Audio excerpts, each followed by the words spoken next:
My name is Lisbet Orrick. I am 34. On a Sunday night in February, my 6-year-old daughter Dulcie's left cheek swelled shut over the top of her eye. By Monday morning, she could not stand up at the bathroom sink. I caught her before the sink did. My mother-in-law, Lisbet Orrick, had the appointment card. She had the car seat, the Sunday mornings, the cleanings, and the folded notice the school sent home in October. When I called her from the parking lot, she said the thing she has said about that mouth since there were teeth in it. Baby teeth fall out anyway. I ran my thumb along the outside of my daughter's jaw and counted through the skin. Then I put my hand back on the wheel. What sent Dulcie to an operating room was not a tooth. It was one word in ballpoint on a form, in a room I walk past 4 times a day. Welcome back to Porch Stories, where the woman who was never asked finally finds out how far somebody else's permission went. The hospital quote came to $38,742. The visit that would have kept her out of that building cost $86. Subscribe now, before I take you back. 8 months of it sat in a cabinet 40 feet from where I work. What still stops me at a green light is not the swelling. It is a card I filled out myself, at my own table, in my own handwriting. Then tell me in the comments, who holds the card for your kid? A year after I handed it over, Ardith sat down in the chair Dulcie had been in, because it was the only chair in that room. Now let me take you back 1 year, to the first Saturday in March. I cleaned teeth for a living. 16 years of it. The last 9 at a 6-room practice on Trapper Road in Bend, Oregon, where I have my own chair and a juniper outside the window that nobody has ever trimmed. People think the job is scraping. Scraping is maybe 1/5 of it. The rest is reading. A mouth is the one record in a person's life that cannot be revised. You can talk your way around a bank statement. Nobody has ever gone back and made a molar say something else, which is why the 8 months in this story are unbearable to me. Everything happening to my daughter was written down in the one place I am trained to read, and I was standing 40 feet from it, and nobody asked me to look. Here is the rule of my building. You need to be holding it before anything else lands on you the way it landed on me. On a Tuesday last September, I was at the counter outside room 4 while Dr. Phineas Sheffield talked to father through sealants for his son. Dr. Sheffield is the pediatric dentist at our practice and has been since before I got there. A sealant is a coating. It goes on the chewing surface of the back teeth and keeps the grooves from turning into holes. $86, both sides, 20 minutes, no needle. The father said no, not angrily. He said it the way you say no to an extended warranty on a dishwasher. Dinah Shelburne, who has run our front desk for 30 years, came around the corner with a clipboard and a pen already uncapped. She is 68 and has never once lost a piece of paper. 1 page, a line for what is being declined, a line for the reason, a line for who was contacted, a line for the signature, and 1 line above the signature, small, for what that person is to the child. The father signed. Dinah put the top copy in the chart and the pink copy in a folder, and the boy got a sticker anyway. Dr. Sheffield told me something on the way back down the hall, in the tone he uses for teaching. It is the tone he uses for everything, including bad news and the weather. That is a door, he said. It closes from their side. We asked, they answered, and we do not ask that family again. Say it in kitchen English. A signed no is not a note in a file. It is why the phone stops ringing. Nobody in a dental office chases a parent who has already said no. It would be rude the first time, pointless the second, and around the 3rd call it becomes a thing a lawyer has a word for. So the office moves on. The recall list moves on. The little flag beside the child's name goes from open to answered, and 8 months can go by inside that word. 3 of those doors got closed on my daughter's mouth. I did not close one. I did not know they were closed. And the whole time I was in that building 4 days a week, running her toothbrush under the tap at home like a woman who had it handled. Permission has edges, and they are written down. There is a binder on the shelf by my back door. Dark green vinyl, 3 rings, 2 inches, the cheapest kind there is. A strip of masking tape down the spine says Orrick, L, in marker, in my own printing, and then the 3 letters after my name that mean I am allowed to put my hands in your mouth. The rings are sprung, so the front cover has never once lain flat. I call it the board binder because the board is who it is for. Every 2 years, the state can write and ask me to prove what I have been doing, not what I know, what I did, with dates. So there is a tab for every 2 years since I was 23, and I can put any of them in a stranger's hands in under a minute. A license is not a thing you have. It is a thing you can produce. My husband has asked me twice in 12 years why a woman needs a binder in order to have a job, and both times he thought I was joking. Because one day somebody is going to ask me to prove it, I said, and I have no intention of standing there with my mouth open. My husband is Peregrine Orrick. He fixes commercial refrigeration. He spends his life inside other people's coolers, finding out why something warmed up overnight. He is kind, the way a man raised by a hard woman is kind, quickly, quietly, and never in front of her. Peregrine's mother is Ardith. She is 72. She lives 9 minutes from us across the canal, in a house that smells like furniture polish and boiled coffee. By the door there is a bowl of butterscotch candies, full since before Dulcie was born, that no child has ever been offered. For 6 years, Sunday was Ardith's. That was not a concession. It was a relief. I work every other Saturday and take the Tuesday late clinic. A grandmother 9 minutes away who wanted her granddaughter every Sunday was the best thing about our week. She did the hair, she did the church basement. She brought Dulcie home smelling like other people's perfume, with a paper cup of butterscotch pudding on the seat beside her. And she took her to her cleanings because they were on Thursdays at 3:40, and I could not walk out of my own room at 3:40, and neither could Peregrine. So on the first Saturday in March, at my kitchen table, I filled out a caregiver authorization card for my mother-in-law. I want you to watch me do it, because I did it well. It is a small card, cream-colored, the size of a folded map. Our practice keeps a stack of them because half of Bend is raising somebody else's children on a Thursday afternoon. There is a line for the child, a line for the adult, a line for a number to call on the day, a line for the scope, which means what this adult may do, and a line for the date it stops. In the scope line, I wrote, transport to and from, and a cleaning. 9 words in my handwriting, and I remember choosing them, because choosing them is the kind of woman I am. In the date line, I wrote the last day of June. I signed it. Ardith signed under me with her purse still on her shoulder. Then she put a flat hand on the top of Dulcie's head, the way you steady a lamp, and said, "You and me on Thursdays, and a pudding after." Dulcie said, "Both sides." Ardith said, "We will see what they tell us, sweetheart." Dinah Shelburne witnessed the card at the front desk, put the copy in the chart, and handed it back to Ardith with both hands, the way she hands everything to everybody. "This says a ride and a cleaning, ma'am," she said. "Permission has edges, and they are written down." I had been listening to her say that to other people's mothers for 9 years. That afternoon it went past me like the weather. I filled out that card on the first Saturday in March. Dulcie lost her first tooth on the Wednesday after. It was a bottom front one, and it came out into an apple at school. She carried it home in a plastic bag from the nurse's office, holding the bag with both hands the whole bus ride. I put it in a small manila envelope, the kind that holds a key. I wrote the date on the front in pencil. Then I put it in my scrub pocket, because I had nowhere better, and I wanted to look at it again that afternoon. It has been in my scrub pocket ever since, every pair. It moves at the end of the week with my badge and my pen light, and it has gone soft at the corners the way paper does when it lives against a person.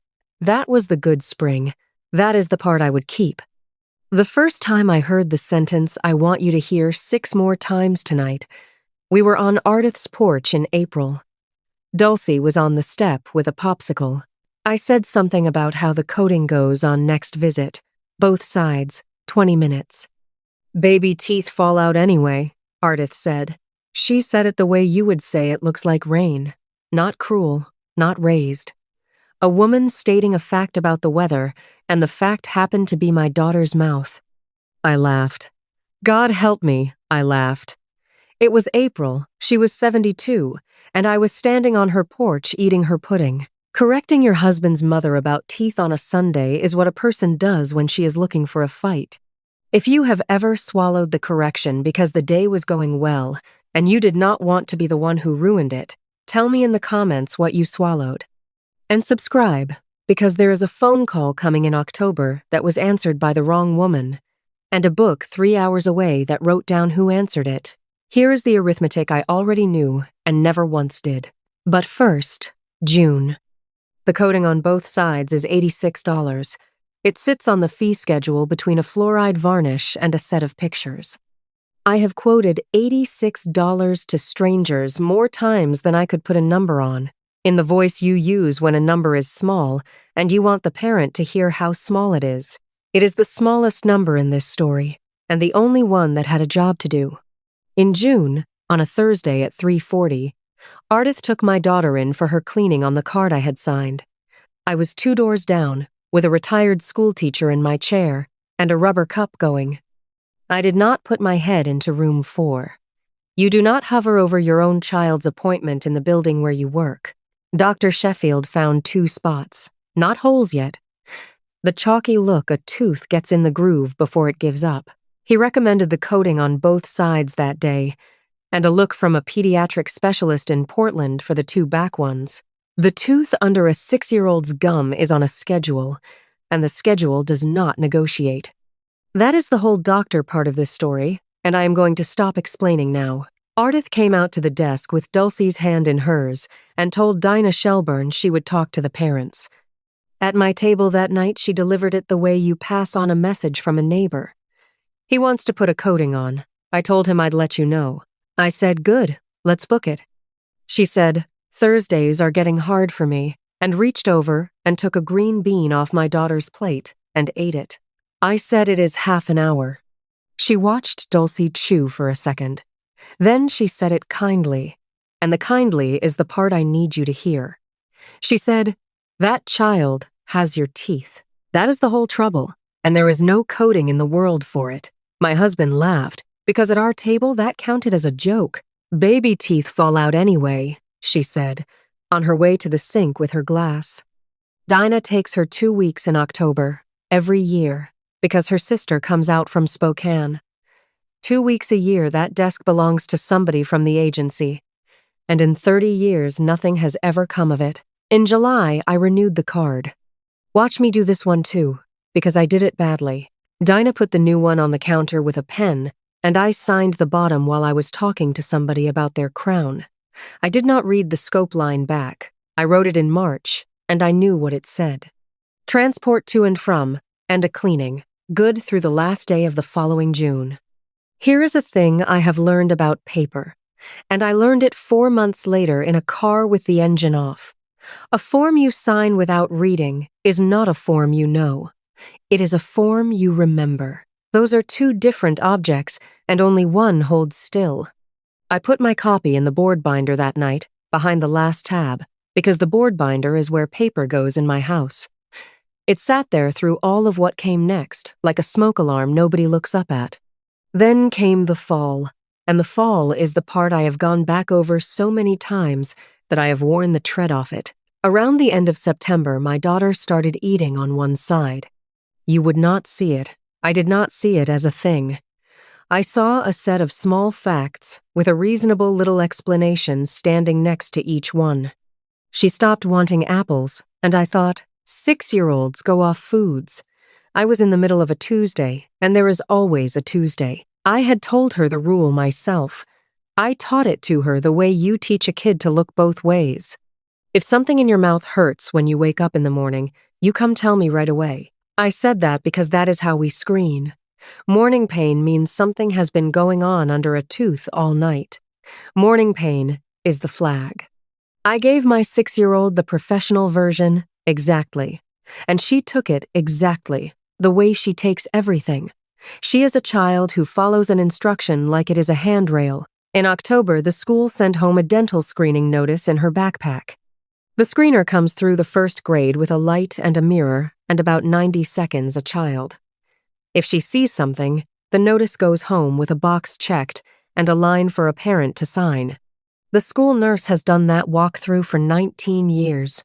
She writes on a form in tiny, careful printing, like it is going to be read out in court someday.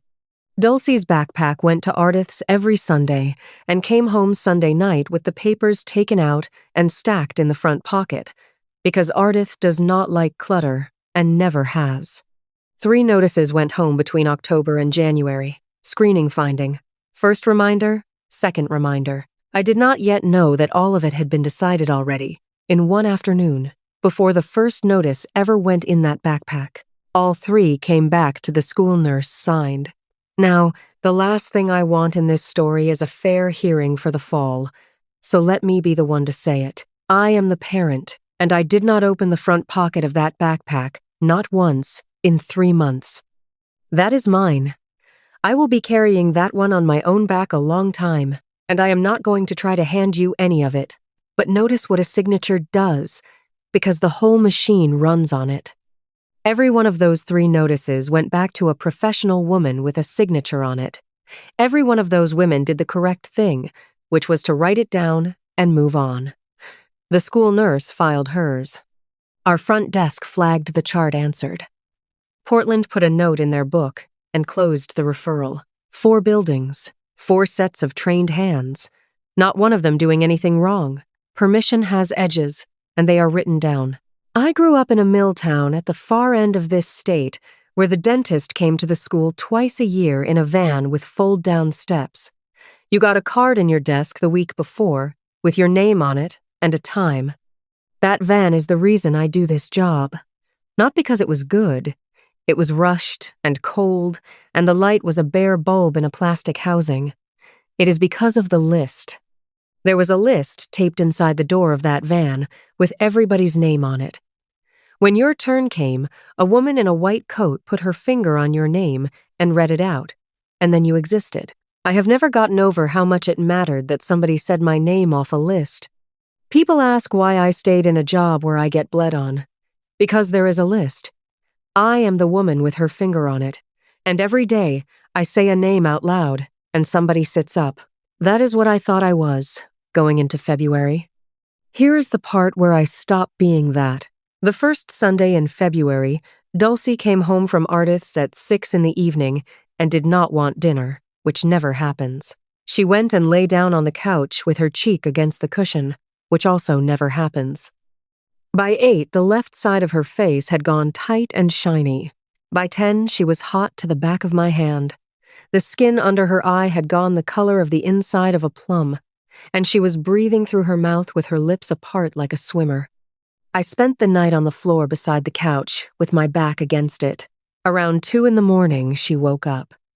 She said it very clearly, with no complaint in it at all.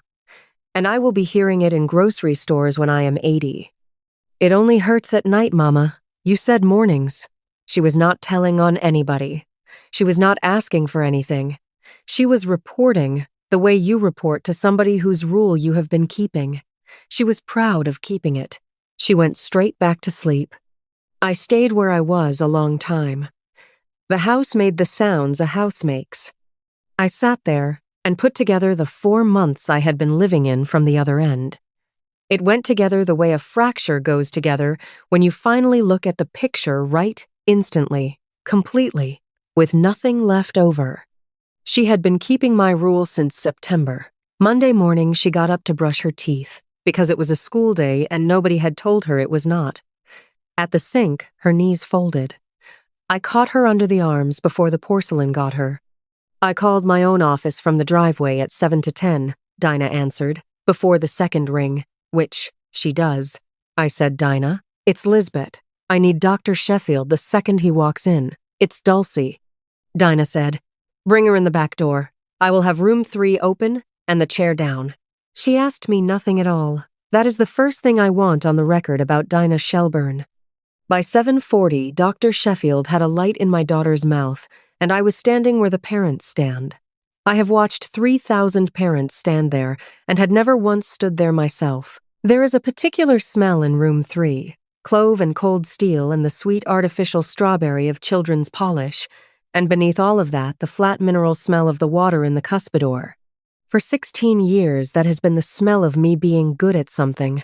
That morning, it was the smell of the inside of my own chest. He was quiet for a while. Then he said my name instead of saying anything about the tooth, which is how you know. Lisbet. I said, "Tell me the count." He said 4.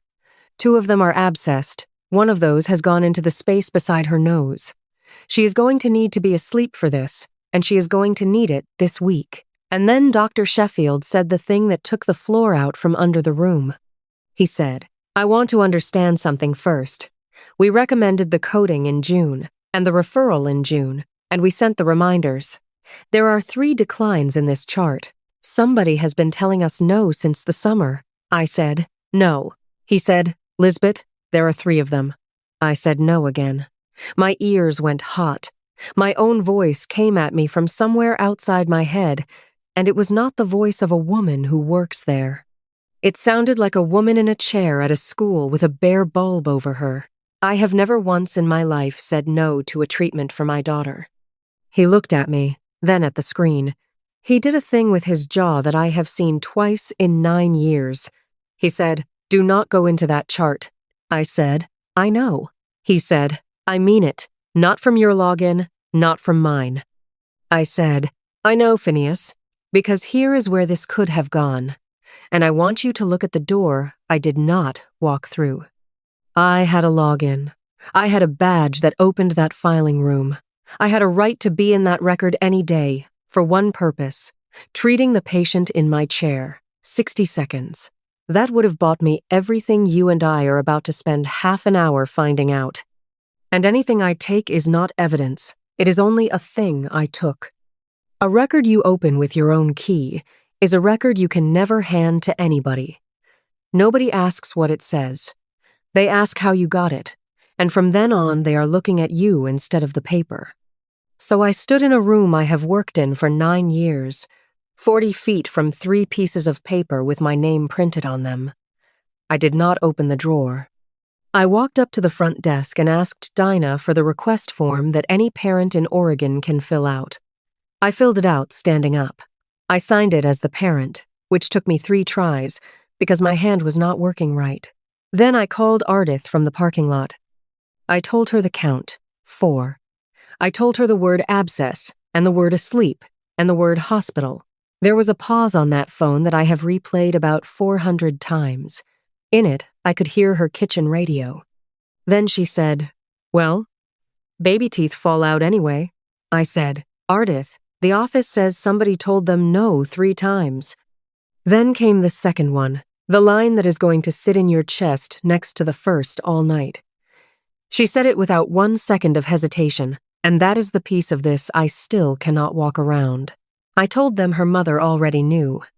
Thursday, they put my daughter to sleep in a children's hospital in Portland, 3 hours up the mountain.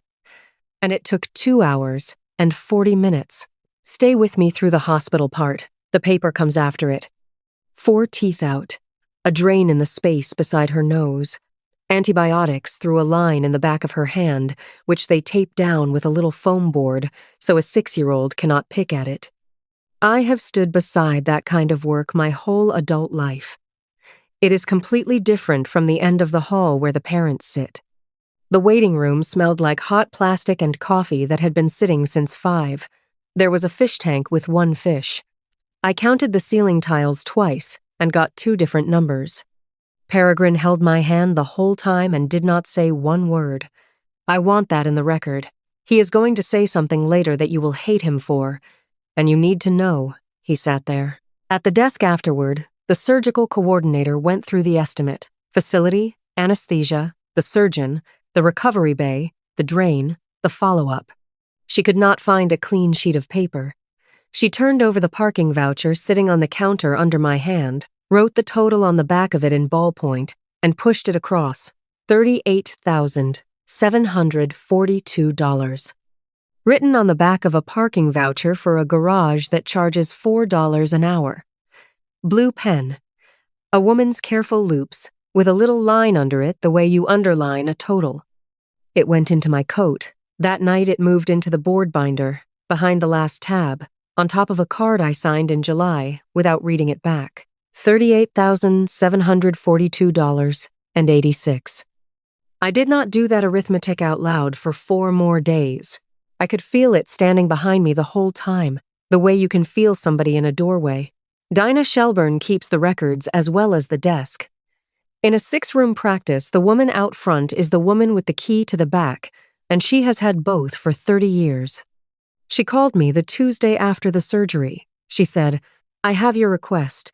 I have to give you all of it, and I have a window I am allowed to take." I am not taking the window. I said, "Dinah, I work here." She said, "You are not here as staff on this one. You are the parent of record. You asked me in writing, and I am answering you in writing. Come at 4. Then she gave me the line I would hang on a wall. If I did it the other way, she said, you could never use it, and I would be no good to you at all. At 4, she handed me a brown envelope with a metal clasp and a printed index of what was inside. She signed the index. She made me sign that I had received it, and she did not once call me by my first name while we did it. I did not open it in the building. I put it on the passenger seat and drove 1 block to the church parking lot. I did not want to be a woman crying in a car with a practice logo on the door behind her.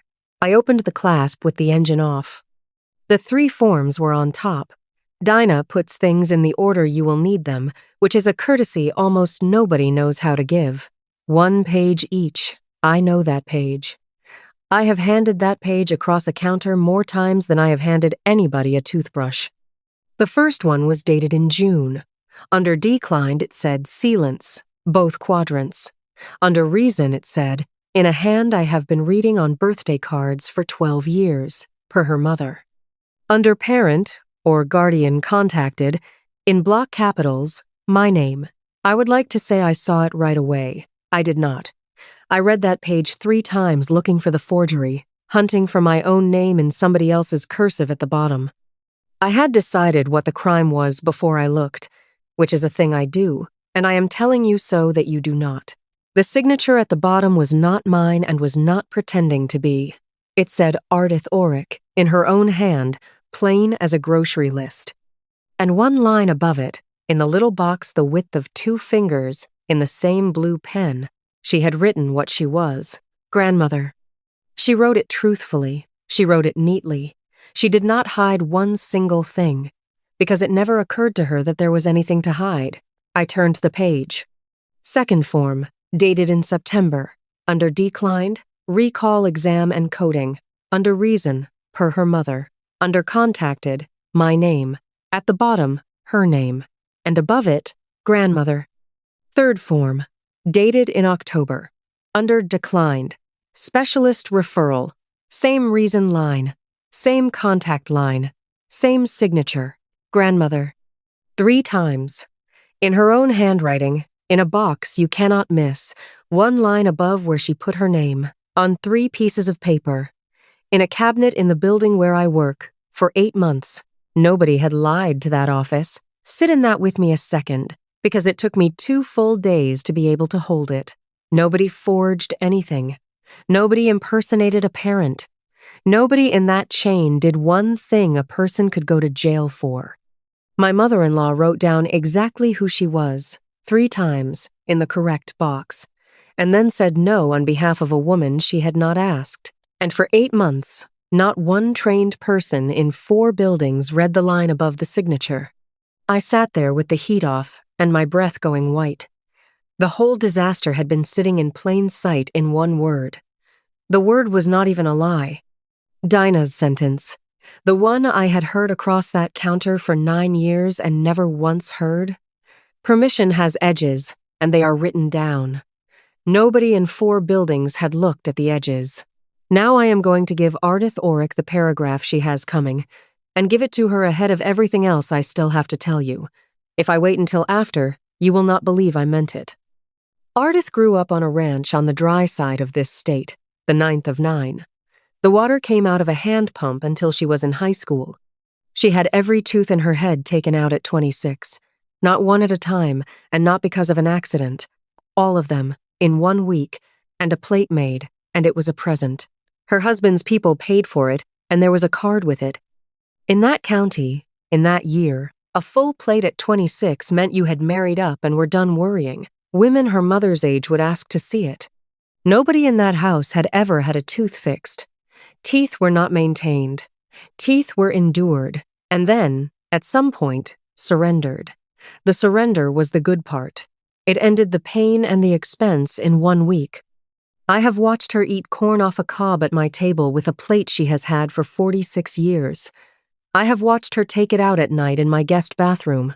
She taps it against the sink twice, every time, like knocking on a door. A stranger in a coat says, "We would like to put a coating on both sides." A woman raised to think a child's mouth is a bill that comes twice a year. Here's the front end of a thing that ends with a plate. All of that is true. I have turned it over in my hands, and I will not pretend it is nothing. And it does not travel 1 inch across the table to the card. The card said a ride and a cleaning. She was not asked to have an opinion about my daughter's mouth. She was asked to drive. The past is a reason. The card is a boundary. They are not on the same piece of paper, and they never have been. Now let me tell you what those 8 months were from the inside of a 6-year-old. Because I did not just find out what Ardith did, I found out what Dulcie did. And that is the part that took me apart. She built a system. She chewed on the right. Everything, every meal, since about the end of September. She turned her head a few degrees to the left when she ate, so the food would land on the good side. She got so good at it that her father and I read it as a mannerism. We did an impression of it once at dinner, and she laughed. She drank with the cup tipped to the right corner of her mouth. She started sleeping on her right side, which she had never done in her life, because sleeping on the left put pressure on it. I noticed the change. I thought, look at that. She's getting older. Kids change how they sleep. She stopped asking for apples. She stopped asking for the frozen grapes she used to eat out of the bag. When Ardith's church basement had the ice cream social in November, she had a popsicle instead, and everybody thought that was a very grown-up choice. And every morning for 4 months my daughter woke up, checked, found that it did not hurt yet at that hour, and told me nothing. That was the rule I gave her. She is a child who keeps a rule the way other people keep a vow. Do you understand what I am telling you? She was not silent because she was afraid of anybody. She was silent because she was obedient, and the person she was obeying was me. A 6-year-old got very, very good at having an abscess. She got good at it the way you get good at anything you do every day for 4 months without being allowed to stop. In the recovery bay in Portland, before I knew one thing about any of this, she came up out of it slowly. She asked one question, with her tongue still thick from the tube. Did they take the sore one? I said they took the sore one and 3 more. And then, because I could not stop myself, I asked, how come she never mentioned it to Grandma on Sundays? She said, Grandma says they fall out anyway. That is a 6-year-old handing me a sentence back. She did not know it was a sentence. To her, it was a true thing about teeth, the way rain is a true thing about clouds. She had been carrying it since April, with a hole growing underneath it. That is the number in this story that is not on the parking voucher. If you have ever found out that a child in your house had been handling something alone the whole time, and handling it well, tell me in the comments. Those are the only thing that made that February survivable. And subscribe before we go on, because a woman is about to hand me a blank piece of paper in a back room, and it is the worst thing I saw all year. Dinah took me into the back room on a Thursday and did not open a book at all. Refusal forms come in pads, she said. 25 to a pad. A pad goes out to one room for 1 day and comes home to me that night. Then she took the October pad out of the cabinet, turned it face up, and put it in my hands. Look at the top one, she said. Nobody has written on that one. It was a blank form, clean, not a mark of ink anywhere on it. Tilt it, she said. I turned it toward the window and the paper filled up with somebody's handwriting. Grooves. 3 sets of them, laid over each other at 3 angles, pressed down out of sheets that are not in that pad anymore. My name in block capitals, 3 times, in the contacted box. The date lines, 3 different months. And in the little box, the width of 2 fingers, above where the signature goes, the same word dented into the paper 3 separate times. Grandmother, grandmother, grandmother. She wrote them stacked. She never lifted the pad, and she bore down the way people her age were taught to bear down on a form, and the sheet underneath took all 3. One of those sheets says June on it, one says September, one says October. They are all on this one piece of paper, in one sitting, in one hand, and the piece of paper is blank. Dinah put her flat hand on the counter beside it.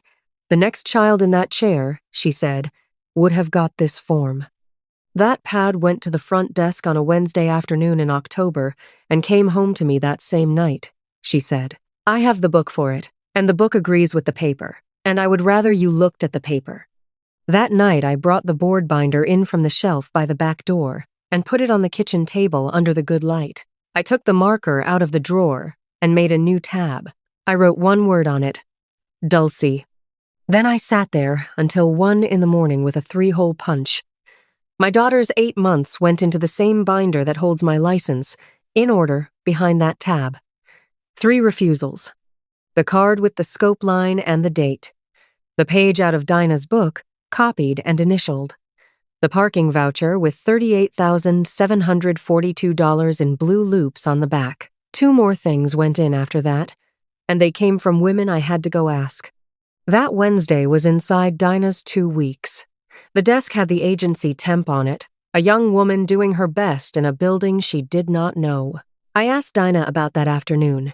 She got her own desk calendar out of the drawer, because she keeps them, all of them, going back further than I want to say. She said, I was not there. Then she flattened her hand on the counter. If I had been, she said, that woman would not have gotten one of those forms out of me, let alone 3. I believe her. I believe her the way you believe a woman who hands a card back with 2 hands. Then Dinah did the thing that broke this open. She treated it as a front desk problem instead of a family problem. She said, all right, who called her?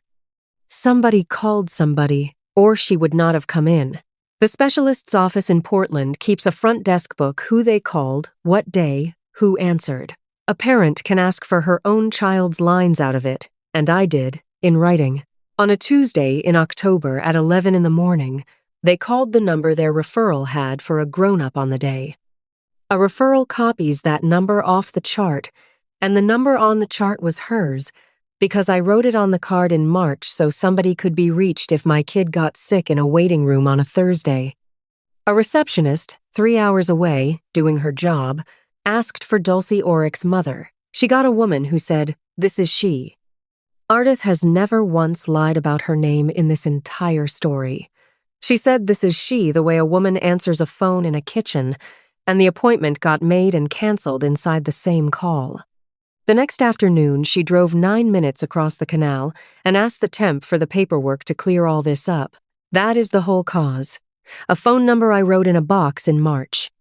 2 days after I got those lines, the dental plan called me. And now comes the thing I did not do. Their reviewer had flagged the claim. A 6-year-old asleep in an operating room for $38,742 after a documented sealant refusal is exactly the shape that makes a plan pick up a phone. She had the 3 forms on her screen. She had already noticed my name printed in the contacted box. She said the words fraud referral, which means they open a file and the file has a name on it. The name would be Ardith Orrick, for a signed document that put a parent's name in a box that parent was never in. She said I would not have to do anything but answer questions. I asked her one question back. I asked what they would need from Dulcie. She said, records, certainly. Photographs of the surgical site, which they already had. I asked what came after that. And she did the honest thing, which I have thought about more than anything anybody said to me that spring. She said, I open the file. I do not get to decide where it stops, and I am not going to promise you that it does. I said no. I need to be precise about why. It was not mercy. It was not nerves. Somebody I have never met would decide, later, how much of my daughter's mouth gets read out loud, and to whom. No, Dulcie is 6. Right now, what happened to her is a week she barely remembers, a fish tank with one fish, and a story about how brave she was. If I open that file, then somewhere down the line she is a girl who might be asked to describe her own abscess to people in suits, and nobody will be able to tell me in advance whether she will be. Those 8 months stop being something that happened to her and start being a thing she has to be good at, again, for adults.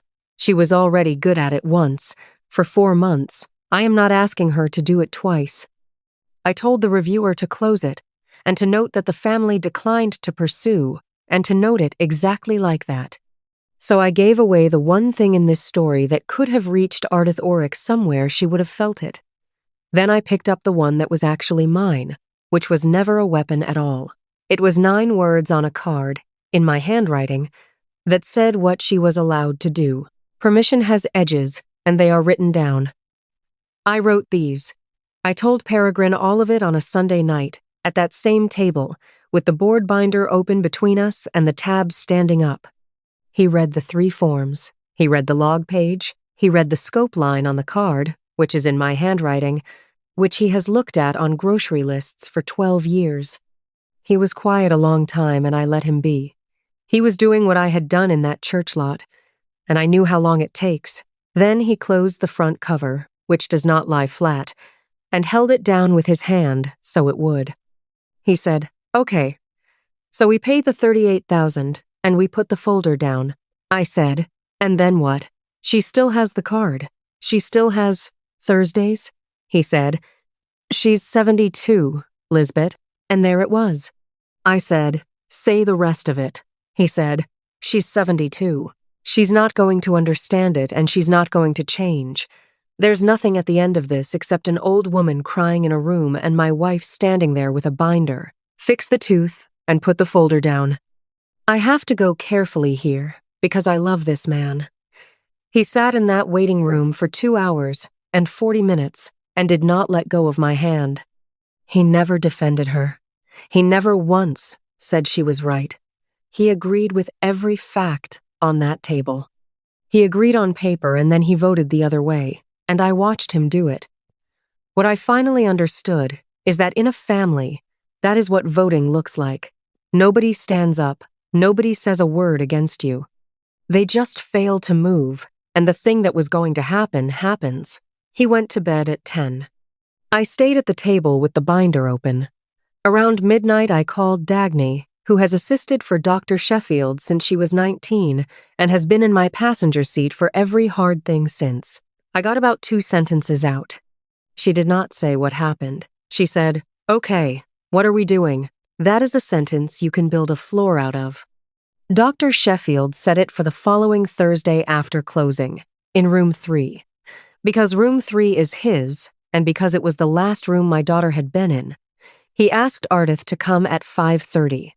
He told her on the phone that it was about Dulcie's chart, and that her son did not need to be there. Peregrine did not come.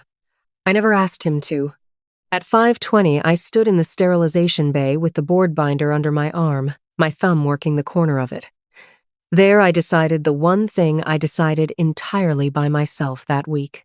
I was not going to read anything out loud. Not one word. Not the scope line I wrote, not the reason line, not the box above the signature.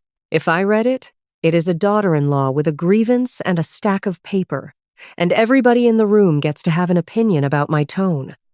If he reads it, it is a chart. A year after I handed it over, Ardith sat down in the chair Dulcie had been in, because it was the only chair in that room. The overhead light was off. The little light over the instrument tray was on. The water in the cuspidor was still running the way it runs, after closing until somebody remembers it. Nobody remembered it the whole time, and I can still hear it.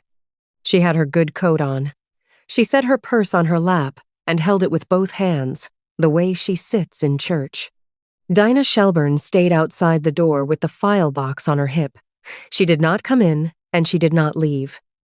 Every so often, the box knocked against the doorframe. A woman of 68 standing in a hallway for 20 minutes with a box on her hip is a kind of testimony. I set the board binder down on the instrument tray, which is stainless and about the size of a dinner plate, and it made the flat sound a binder makes on steel. I opened it to the tab that says Dulcie. I turned it around so the pages faced Dr. Sheffield.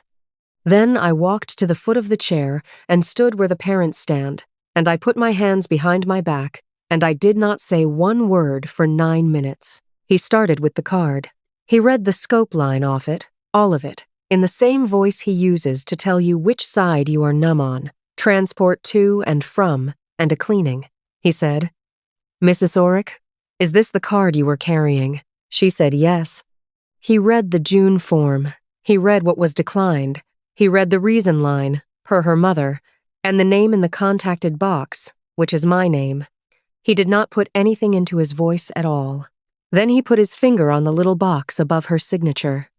He said, "What does that say?" She said, "It says grandmother." He said, "Yes, it does."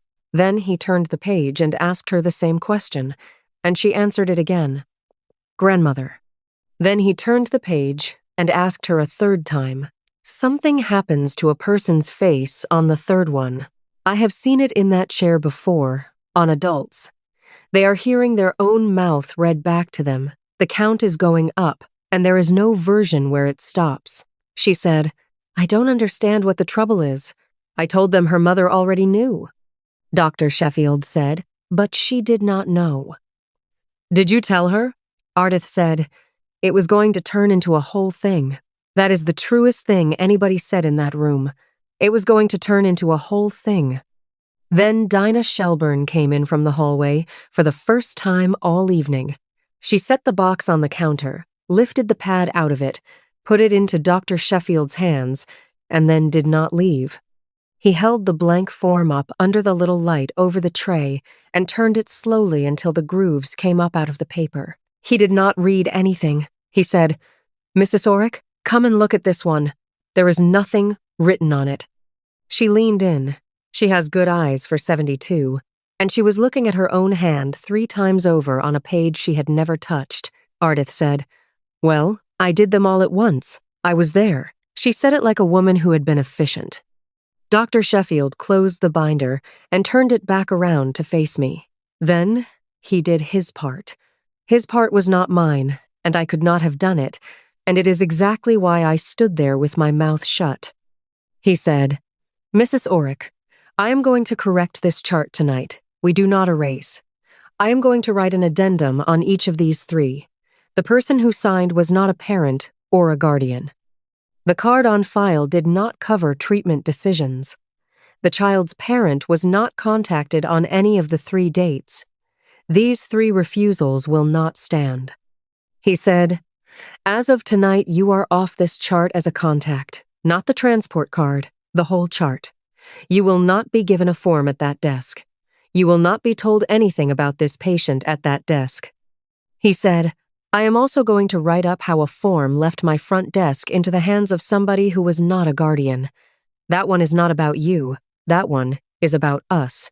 It goes in my compliance file, and I am going to pull every chart in that block."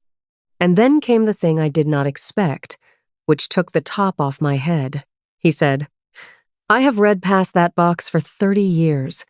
It is 2 fingers wide, and I have never once read it. 8 months of this is mine." Ardith stood up. She smoothed her coat.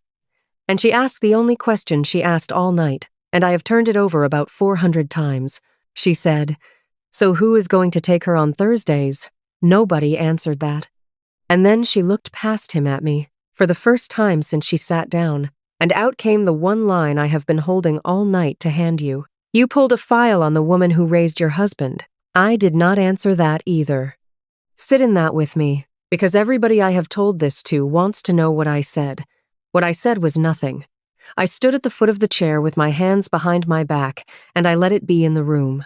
Dinah took the cream-colored card out of the box and did not hand it to anybody. She put it down in front of Dr. Sheffield, and he drew one line through the scope line and initialed it and wrote the date.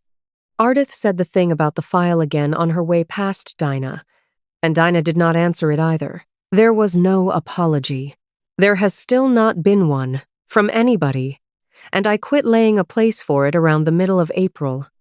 In the doorway, she stopped. She said, "They were going to fall out anyway. Baby teeth do." And I took the little manila envelope out of my scrub pocket, the one with the date in pencil on the front, gone soft at the corners from a year of living against a person. I held it up so she could see what it was. I said, "This is the only one that ever did." 4 came out on a table in Portland with a tube in her throat. 1 came out into an apple at school on a Wednesday in March and rode home in a plastic bag held with 2 hands. She said the file line a 3rd time out in the lot, keys already out, to nobody. I heard it through the glass. Then I put it back in my pocket, and I picked up my binder, and I went and got my kid. Here is where all of it landed. Dr. Sheffield wrote his 3 addenda that night, before he went home, and a 4th about his own desk. Then he did the thing he said he would do. He pulled every chart that Pad had touched and read the little box on every form in them, out loud, to himself, at 9 at night, in an empty office. He found nothing wrong. It took him 2 hours, and he intends to do it every year. The school nurse rebuilt Dulcie's contact card in one afternoon and put a red line at the top of it that says, "Who may sign," and she did not make me explain myself once. The claim had been priced against a refusal on file. When the addenda voided the refusals, the practice resubmitted it without a different file from the one I told them to close. The plan paid a piece. We are paying the rest at $140 a month, and we will be a good while. $38,742 does not disappear because a chart got corrected. It stops being a mystery. Ardith's plate needed a reline in May. Peregrine drove her, and she paid $62 at the desk. That is every dollar this cost her, start to finish. And I'm going to be honest with you, it is nothing.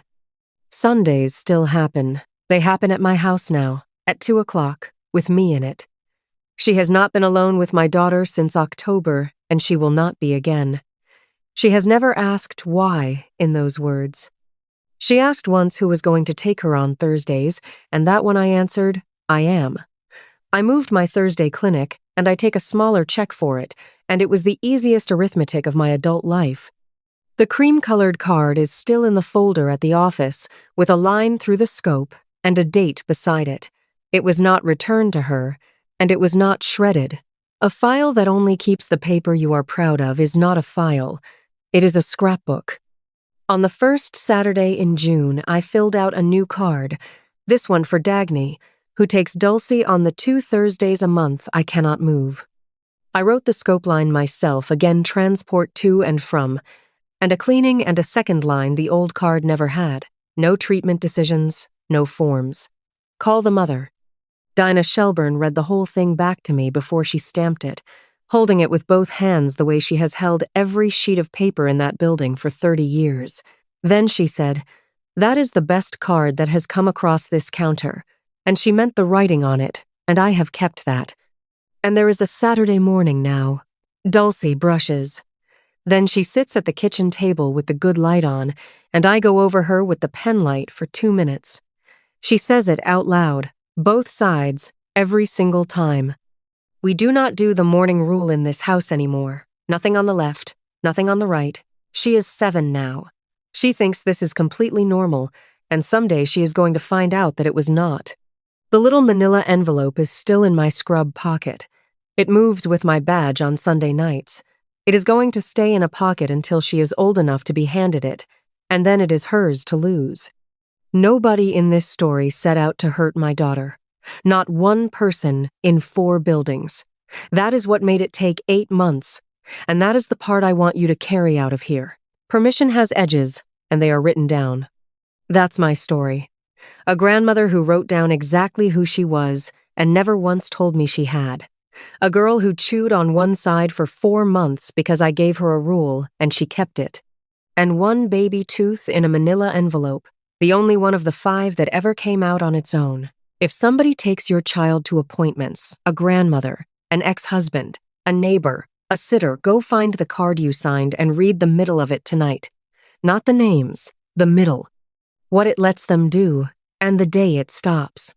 If there is no line saying what it lets them do, write one in and put your initials beside it. 2 minutes at your kitchen table, and it is the entire lesson of my last year. Share this with the woman who was told her child was exaggerating by the person holding the appointment card. And tell me in the comments what your kid turned out to have been handling quietly on their own. I read them, all of them, and yours too. Subscribe, because a story like this one only gets to the mother it is about when somebody stays to the end of it and then passes it along. That's all of it. Thank you for sitting with me on the porch tonight. I'll see you in the next one.